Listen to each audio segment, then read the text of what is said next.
Wine షాప్ల కోసం అప్లికేషన్లు తీసుకుంటే 2 లక్షలు కాదు 3 లక్షలు పెట్టిండు అప్లికేషన్.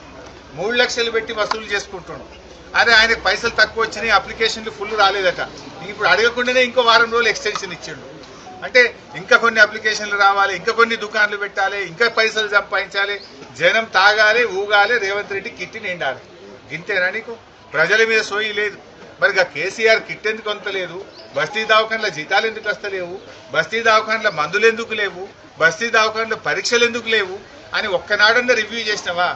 మద్యం దుకాణాల గురించి ఇంకా దరఖాస్తులు అమ్ముర్రి, 3 లక్షలు ఫీజు పెట్టుర్రి, రేటు పెంచుండ్రి, పైసలు సంపాదించుండ్రి, దీని మీద మాట్లాడుతున్నావు తప్ప గరీబోల గురించి నువ్వు మాట్లాడతలేవు. ఆనాడు 15వ ఆర్థిక సంఘం కేంద్రంలో ఉండే ప్రభుత్వం అరే ఈ బస్తీ దవాఖానాలు చాలా బాగా పెట్టిండు కేసీఆర్, బాగుంది, దేశం మొత్తం తెలంగాణను చూసి నేర్చుకోండి అని ఆనాడు మమ్మల్ని ప్రశంసించారు. కానీ ఈనాడేమైపోయింది? బస్తీ దవాఖానాలకే సుస్థి పట్టింది. పనిచేసే సిబ్బందికి వైద్యం లేదు, గోళీలు లేవు, పరీక్షలు లేవు.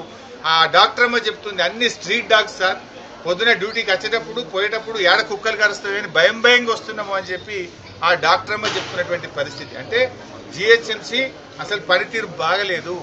చివరికి బస్తీ దవాఖాన పరిస్థితి ఏంటంటే దానికి మీటర్ కూడా లేదు, బయట కొండేసి దవాఖానలో కరెంట్ నడుస్తుంది. పోయిన ఆడ పోయి బీపీ మీటర్ చూస్తే ఆ బీపీ మీటర్ కూడా అందులో బ్యాటరీలు అయిపోయినాయట. బీపీ చెక్ చేసే మిషన్లో బ్యాటరీలు అయిపోయినాయి. బ్యాటరీ అయిపోతే మాకు ఇక బ్యాటరీలు కొనడానికి పైసలు వస్తలేవు సార్, అయితే కరెంట్ ఉంటే చూస్తున్నాం, లేకపోతే బ్యాటరీ లేకపోతే పక్కకు పెడుతున్నాము అన్నారు.